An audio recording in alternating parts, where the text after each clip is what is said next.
வணக்கம். மனம் கவர்ந்த பங்குச்சந்தை அப்படிங்கிற இந்த தொடரில் வார நாட்களில் நம்ம பங்குகளை பற்றி பார்த்துட்டு வரோம். எனக்காக நான் தேர்ந்தெடுக்கக்கூடிய சில பங்குகளை உங்களோட நான் பகிர்ந்துட்டு வரேன். இந்த வாரம் அப்படி தேர்ந்தெடுத்த சில பங்குகளை உங்கள்கிட்ட பகிர்றதுக்கு முன்னாடி புதிதாக இணைந்துள்ள அத்தனை நல்ல உள்ளங்களுக்கும் என்னுடைய மனமார்ந்த நன்றிகள். உங்களுடைய லைக்ஸ், கமெண்ட்ஸ் மற்றும் சப்ஸ்கிரிப்ஷன் மூலிமா நீங்கள் கொடுத்துட்டு வர்ற ஆதரவுக்கு மிக்க நன்றி.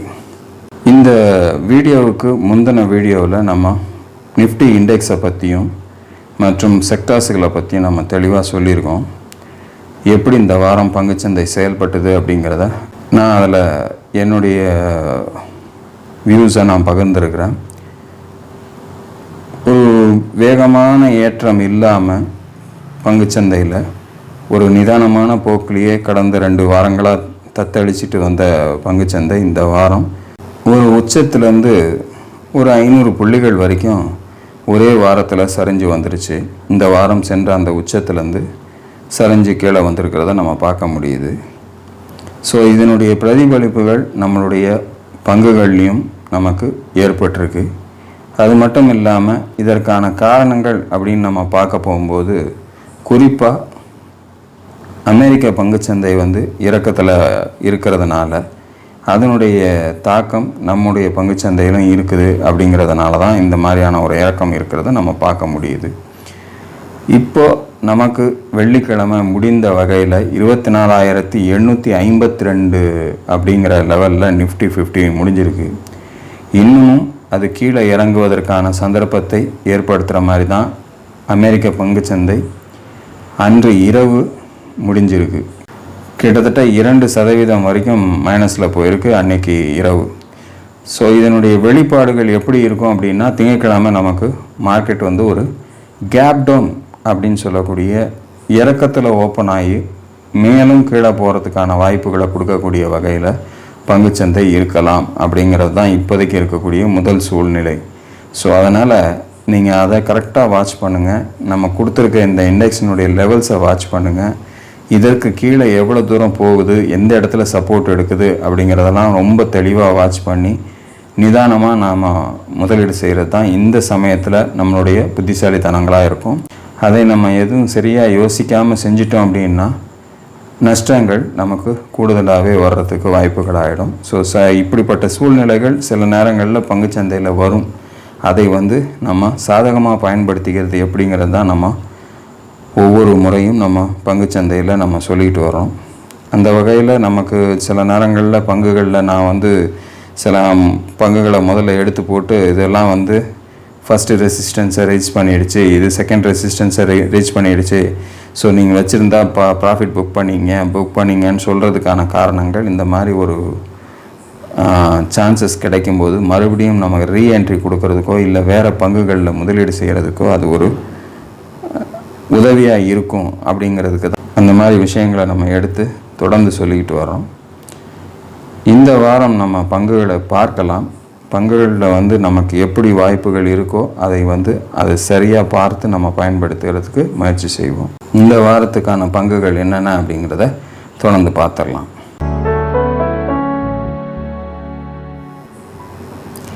இந்த வாரத்துக்கான முதலாவது பங்காக நம்ம பார்க்குறது சொனாட்டா சாஃப்ட்வேர் லிமிடெட்.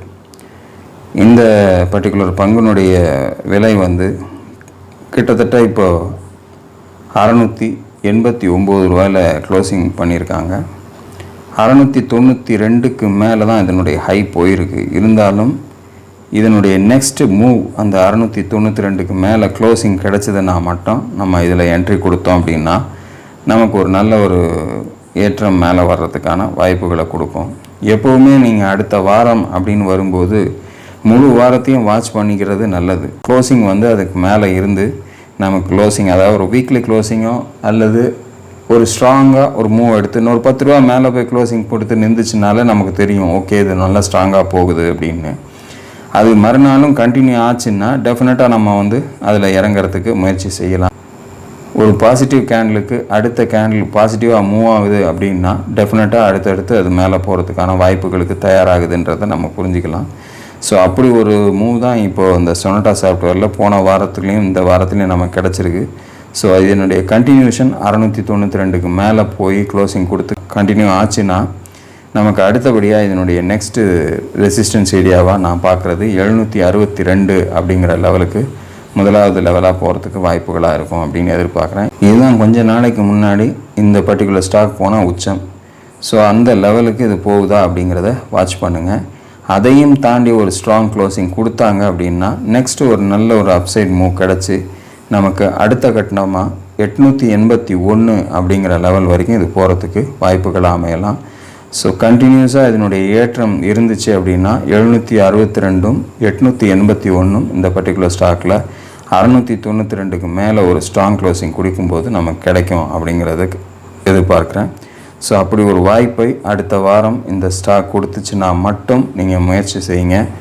அப்படி இல்லைன்னா அடுத்த சப்போர்ட் ஏரியாவுக்கு வர வரைக்கும் நம்ம இந்த பர்டிகுலர் ஸ்டாக்கில் வெயிட் பண்ணி இதில் என்டர் கொடுக்கலாம். நமக்கு பிடிக்குது சார் இந்த ஸ்டாக், அதனால் நான் வாங்குறேன்றதை விட அந்த பிடிச்ச ஸ்டாக்காக இருந்தாலும் கூட நமக்கு ஒரு நல்ல சப்போர்ட் ஏரியாவில் வரும்போது பை பண்ணுறது அப்படிங்கிறது தான் ஒரு நல்ல ஒரு நமக்கு ஒரு ரிட்டர்ன்ஸை கொடுக்கக்கூடிய விஷயமாக மாறும். ஸோ சோண்டா சாஃப்ட்வேரை பொறுத்தளவில் அப்படி கரெக்டாக நீங்கள் 692க்கு மேலே ஸ்ட்ராங் க்ளோசிங் கொடுத்தா மட்டும் உங்களுடைய முயற்சிகளை கொண்டு போகிறது நல்லதாக இருக்கும் அப்படிங்கிற மாதிரி நான் நினைக்கிறேன். என்ன செய்யுதுங்கிறத வரக்கூடிய வாரத்தில் இந்த ஸ்டாக்கை பார்க்கலாம். அடுத்த ஸ்டாக் பார்ப்போம்.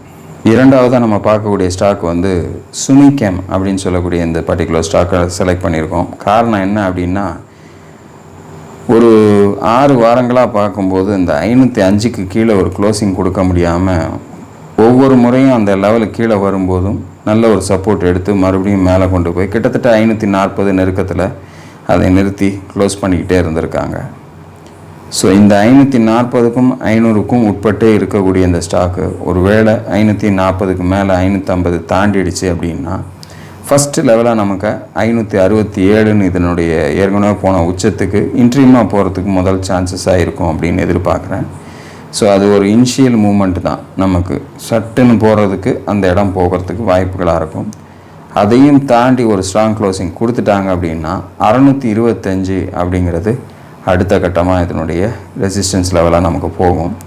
ஸோ ஃபஸ்ட்டு நமக்கு இந்த இடத்துலேருந்து சரியாக இந்த வாரத்தினுடைய ஹையை கட் பண்ணி போச்சு அப்படின்னாலே நமக்கு 567 அப்படின்னு சொல்லக்கூடிய அந்த லெவல் முதல்ல, ரெண்டாவது 625யும் தாண்டி இதில் க்ளோசிங் கொடுத்தா மூணாவது லெவலாக 683 அப்படிங்கிற மூன்றாவது லெவல் வரைக்கும் நமக்கு இந்த பர்டிகுலர் ஸ்டாக்கில் போகிறதுக்கான வாய்ப்புகள் இருக்கும். ஸோ 567க்கு மேலே போச்சுன்னா இன்னும் கொஞ்சம் ஸ்ட்ராங்காக போகிறதுக்கான வாய்ப்புகள் கூடும் அப்படிங்கிறது தான் என்னுடைய முதல் ஐடியா. ஸோ இங்கேருந்தே நம்ம வாங்கி சில பேருக்கு ஒரு சின்ன ப்ராஃபிட்டில் ஒரு 5% அந்த மாதிரி லெவலில் நமக்கு ஒரு ப்ராஃபிட் பண்ணிவிட்டு வெளியில் வரணும்னு நினைக்கிறவங்க இந்த இடத்துல கூட நம்ம முயற்சி பண்ணி அந்த 567 கூட எக்ஸிட் பண்ணிக்கலாம். ஆனால் அந்த 567 தாண்டலைன்னா நம்மளும் யாராக இருந்தாலும் லாங் டேர்மாக எடுத்தவங்களாக இருந்தால் கூட அந்த இடத்துக்கு மேலே போகலன்னா எக்ஸிட் பண்ணிவிட்டு மறுபடியும் அந்த 505 நோக்கி வர்ற மாதிரியான ஒரு சுச்சுவேஷன் தெரிஞ்சால் அங்கே எக்ஸிட் பண்ணிவிட்டு திருப்பி 505 வந்து பை பண்ணுறது கூட நம்ம முயற்சி பண்ணலாம். ஸோ இதில் வந்து நம்ம பிடிவாதமாக இருக்கக்கூடாது, சூழ்நிலைக்கு ஏற்றார் போல் அதன் பின்பு செல்கிறது தான் சரியாக இருக்கும். அப்படிங்கிறதுனால கரெக்டாக வாட்ச் பண்ணி செய்யுங்க. இல்லை ஒரு 50% கொடுத்துட்டு இன்னொரு 50% நம்ம, ஏன்னா நம்ம அந்த இடத்துல போகிற மாதிரி இருக்கும், சில நேரத்தில் போகாத மாதிரியும் இருக்கும். ஸோ அந்த மாதிரி ஒரு சூழ்நிலை வந்துருச்சு அப்படின்னா நம்ம என்ன பண்ணுறதுன்ற கன்ஃபியூஷன் வந்துச்சுன்னா இப்படி கூட பண்ணிக்கலாம். ஸோ உங்களுடைய முயற்சிகளை அதற்கு எப்படி கொண்டு போகணுன்னு நீங்கள் நினைக்கிறீங்களோ அதை நீங்களே தெளிவாக முடிவெடுத்து செய்யுங்க. இது சரின்னு பட்டால் மட்டும் நீங்கள் உங்களுடைய இன்வெஸ்ட்மெண்ட்டை இதில் கொண்டு போங்க. இது என்னுடைய இரண்டாவது தேர்வு. அடுத்த ஸ்டாக் பார்க்கலாம். அடுத்தபடியாக நம்ம பார்க்கக்கூடிய ஸ்டாக் வந்து அல்காலிக் மெட்டல்ஸ் லிமிடெட். ஸோ இந்த அல்காலிக் மெட்டல்ஸ் லிமிடெட் வந்து என்னென்னா எனக்கு தெரிஞ்சு 145 தாண்டிடுச்சுன்னா கொஞ்சம் சுறுசுறுப்பாக போகும் அப்படிங்கிறது ஒன்று. ரெண்டாவது கீழே இந்த சப்போர்ட் எடுத்து கடந்த வாரம் ஒரு நல்ல ஒரு ஏற்றத்தோடு மேலே கொண்டு போய் நிறுத்தியிருக்காங்க. ஒரு நல்ல கேண்டில் இருக்குது, நல்ல ஒரு வால்யூமோடு இருக்குது.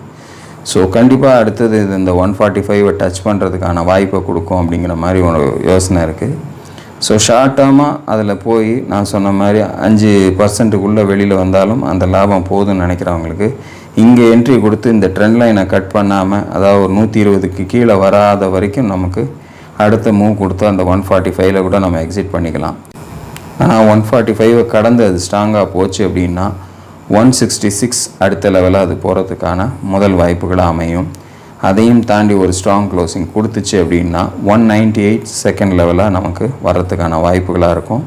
ஸோ கொஞ்சம் கேர்ஃபுல்லாகவே இதில் ஹேண்டில் பண்ணுங்கள். 120க்கு கீழே வந்துட்டாலே கொஞ்சம் வீக் ஆகிறதுக்கு நமக்கு சான்சஸ் இருக்குது. இருந்தாலும் கரெக்டாக அதுக்கு கீழே க்ளோசிங் வந்தால் தான் நமக்கு வாய்ப்புகள். இன்கேஸ் நாளைக்கெல்லாம் நம்ம சொன்ன மாதிரி ஒரு மார்க்கெட் கேப் டவுன் வருது அப்படின்னா விறுவிறுன்னு காலையில் ஒரு இறக்கம் கொடுத்துட்டு அதுக்கு மேலே கொண்டு போய் க்ளோசிங் பண்ணி கூட நிறுத்திடுவாங்க. ஸோ க்ளோசிங் ரொம்ப முக்கியம்.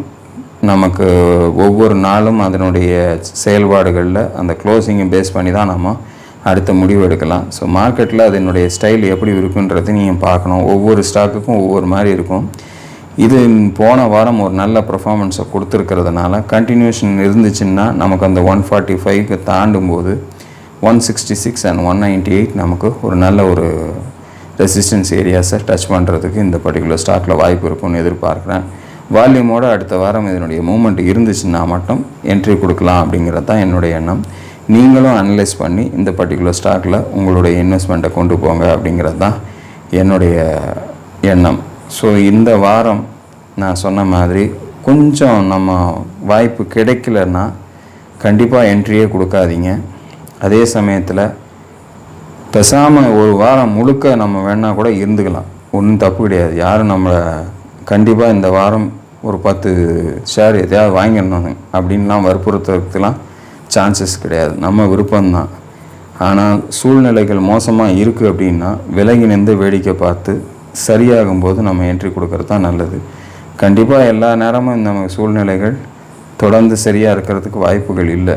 ஆனால் ஒரு வேகமாக மார்க்கெட் மேலேருந்து விடக்கூடிய ஒரு கத்தி போல் இறங்கி வேகமாக வருது அப்படின்னா அப்போ அந்த நேரத்தில் நம்ம பொறுமை காத்தலோடு இருக்கிறது தான் நல்லது.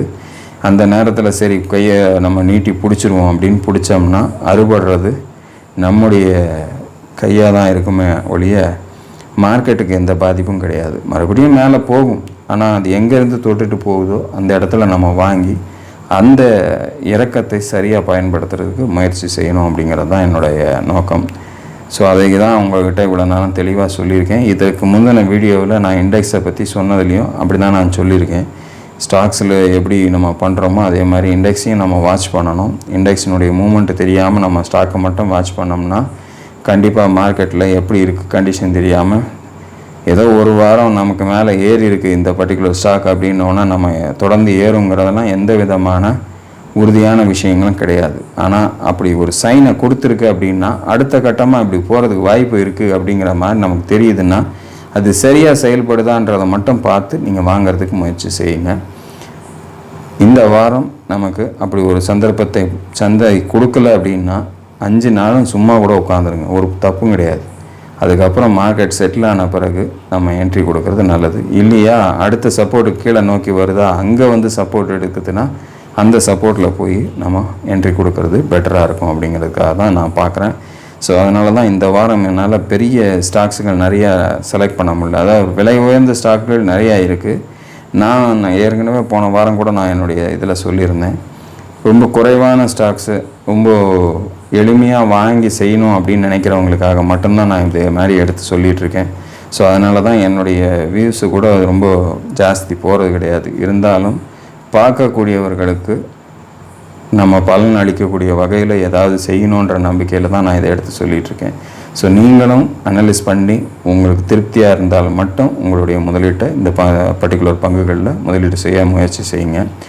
இடைப்பட்ட காலகட்டத்தில் பங்குச்சந்தையினுடைய இறக்கங்களுக்கு ஏதாவது மாற்றங்கள் வர மாதிரி இருந்தால் அதை சார்ந்து என்னுடைய எண்ணங்கள் ஏதாவது இருந்தால் வீடியோ மூலமாக உங்களோடு பகிர்றதுக்கு முயற்சி செய்கிறேன். அதுவரையில் நன்றி, வணக்கம்.